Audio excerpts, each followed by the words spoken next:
All right, good morning, beautiful people. It's Deanna, your face stylist here. I am up and at 'em earlier than normal because I have an appointment to make it to before I go to the salon today. And so our little tidbit for beauty professionals today is distributing your overflow. Yesterday in my video, I talked about how to what did we talk about yesterday? I forget. Pregnancy brain. Anyway, whatever in the video, I mentioned your overflow, right? Oh, having goals and being okay with changing your goals whenever you got ready to, right? So in the midst of that story, I started talking about your overflow and how to, when you want to give your overflow away to other people and stuff. And I thought it would be very useful for me to go over some things that I learned while trying to give my overflow away. So I go to an awesome church here called Rising Star Missionary Baptist Church.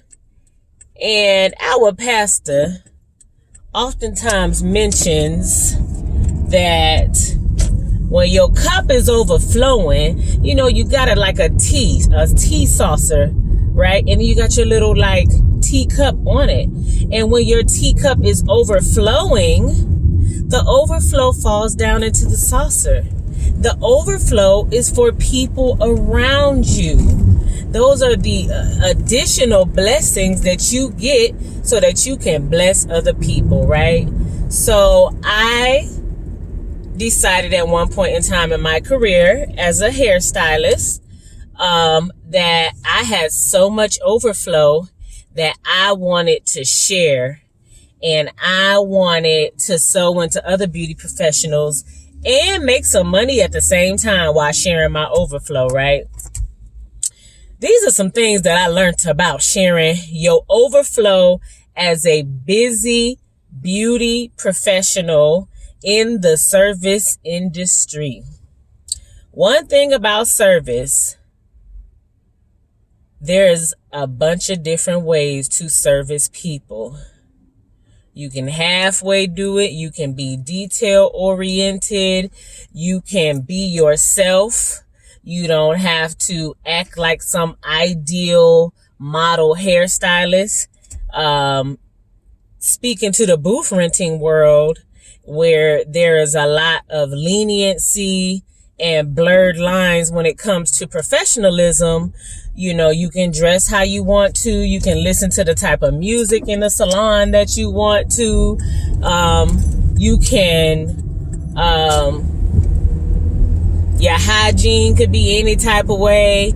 Your skill set may not be as good as the other booth renter that's sitting right next to you. Whatever the case may be. That's just to mention a few of the things that I went through. So these are some things that I took note to. When you are a busy hairstylist in my,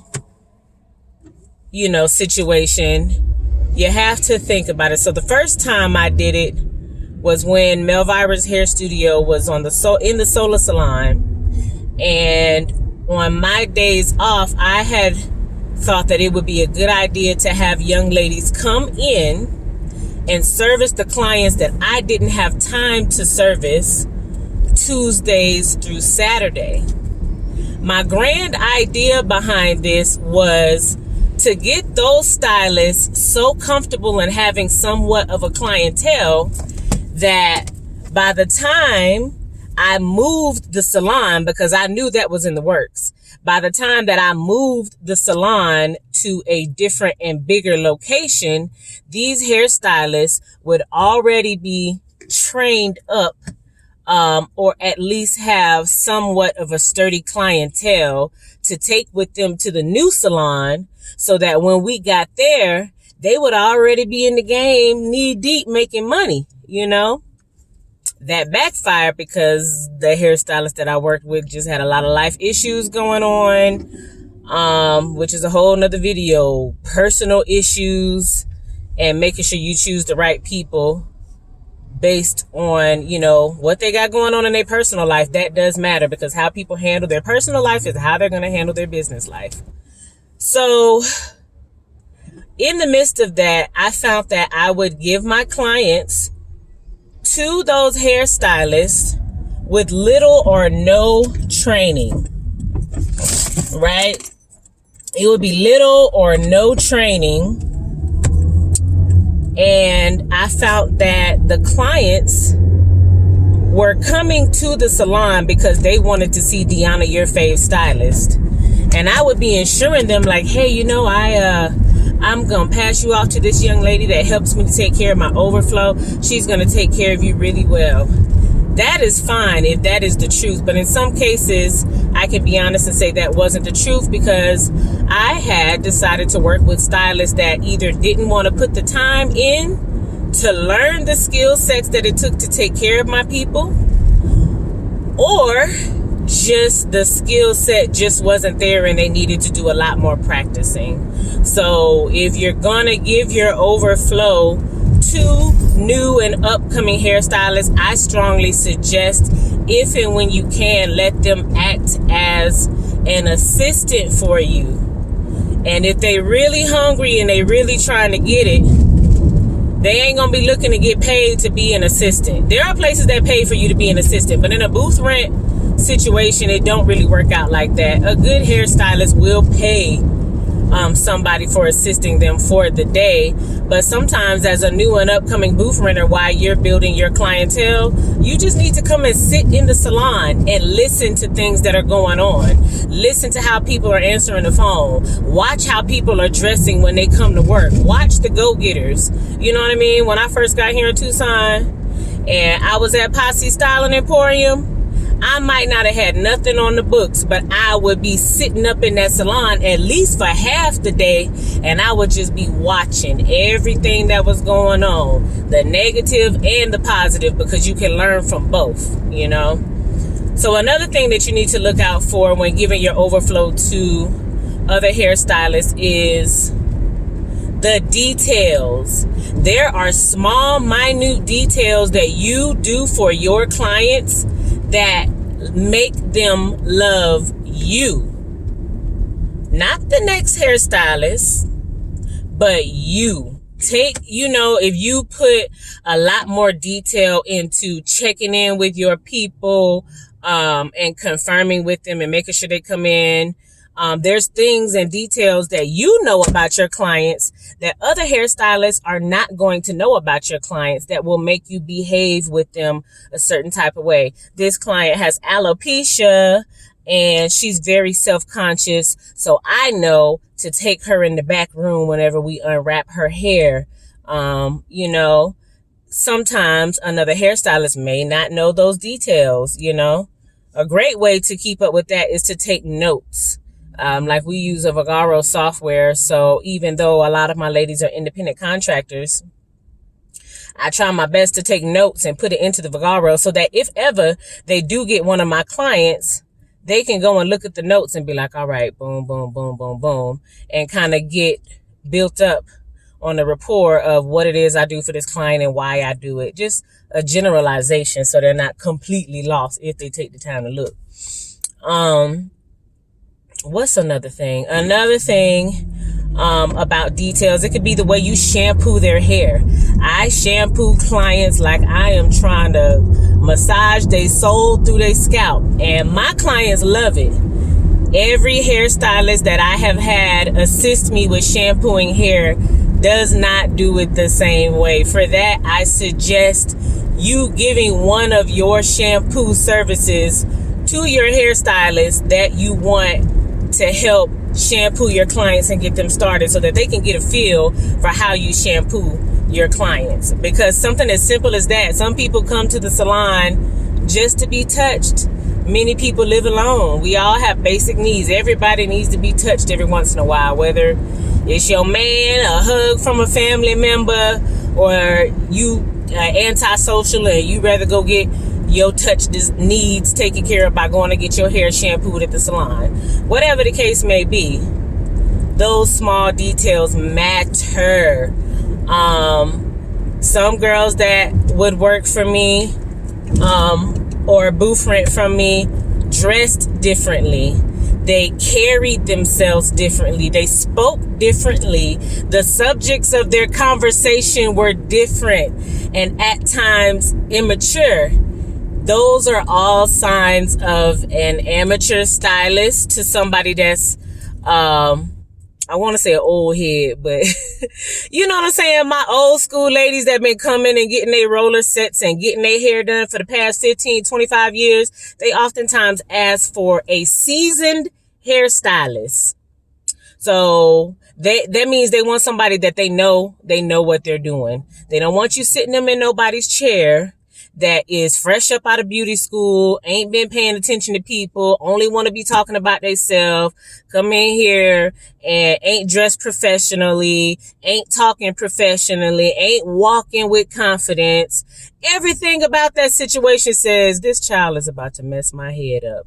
To that seasoned woman that's been reading people all of her life, so she know what an immature person looks like and how they behave. She done been through enough stuff to know it. And it goes for men too. They know. Older people know. And that's why they don't like working with some of these young stylists, because these young stylists don't understand that it's a certain level of respect in how you carry yourself and the things that you choose to talk about, and how you choose to say things to people that can just rub them the wrong way and be like, nope, I don't like her. Her energy off. She ain't about to be over processing my head. I ain't got time.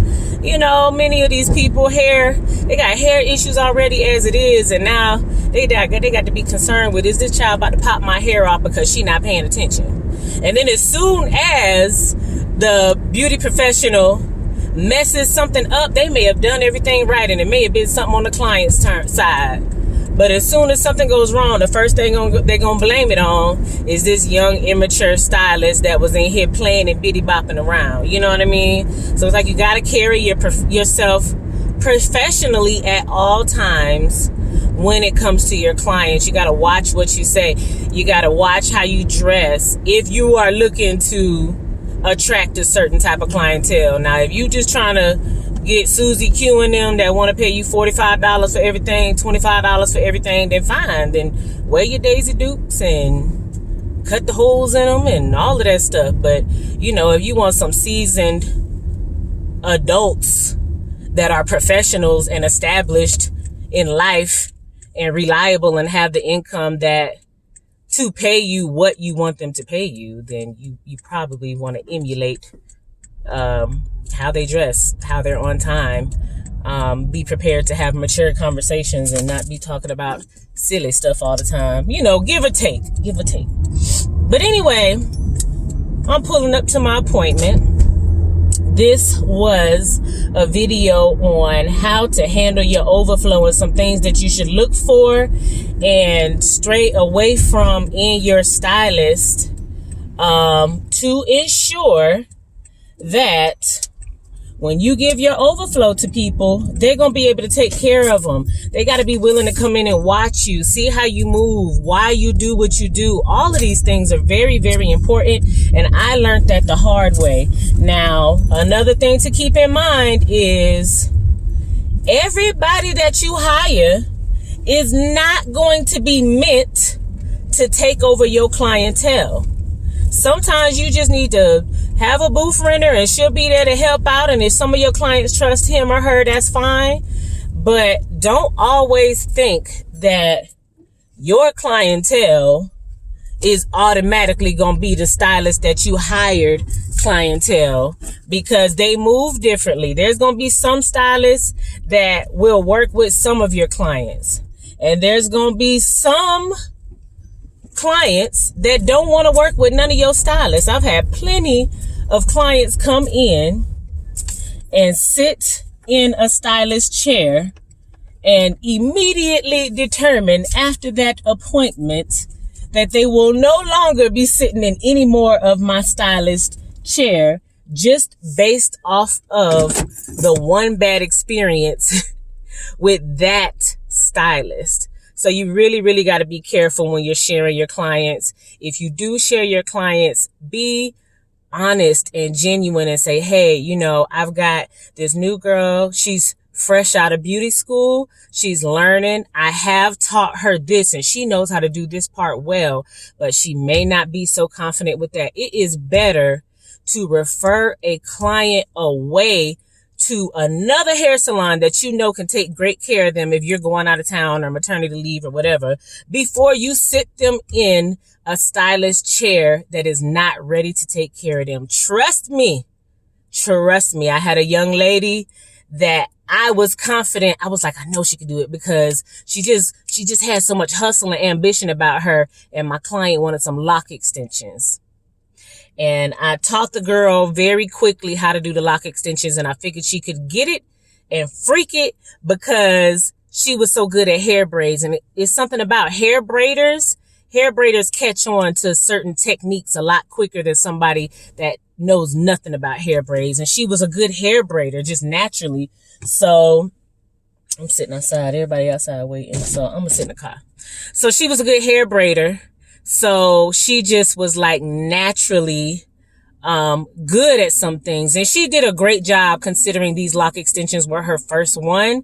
But the client could tell that it was not skilled work. It wasn't seasoned work. To me, I'm like, you did great, girl. So I really commended the stylist, and it was a big mess. We ended up having to discount that service for the client, and it was a mess. The client was extremely unhappy. She had to take them out. I ended up doing some hairstyles for free for her. Thank God that client has stayed with Melvira's Hair Studio, because I've had at least 2 hairstylists that have screwed her hair up. One broke her hair off, over processing it, and then the other one with the lock extensions. But this client has decided to stay with us and give us another chance. Praise the Lord, because that could have turned out so bad. But anyway, I have learned my lesson with that. So you guys be careful and be honest. There is no better way to work your way through this life than to just be honest with your clients. They know and understand that you're building your business and you got to work and sort through your beauty professionals. You're not going to get the perfect team like that. It just does not happen. I tried it. I had this great idea last 2 years ago when I first moved, and I was like, in 1 month, I'm going to have all of my booths filled. Yep. And all of my booths was filled. And you know what? I ain't going to say what I want to say, but let's just say that everybody's personalities don't always fit with yours and the culture of your environment or your salon. And I wasn't weeding through all of that stuff. I wasn't trusting my gut feeling. I wasn't praying about it. And I just was just going based off of, yep, we're going to get these booth renters in here. I'm like, nope. I will operate with 2 booth renters and be my tail in there working first before I deal with negative attitudes, nasty dispositions, disrespectful mentalities. The list goes on. Anyways, let me get up in here. They done open this door. I got to go. And y'all have a great day, and I'll see you on the next video.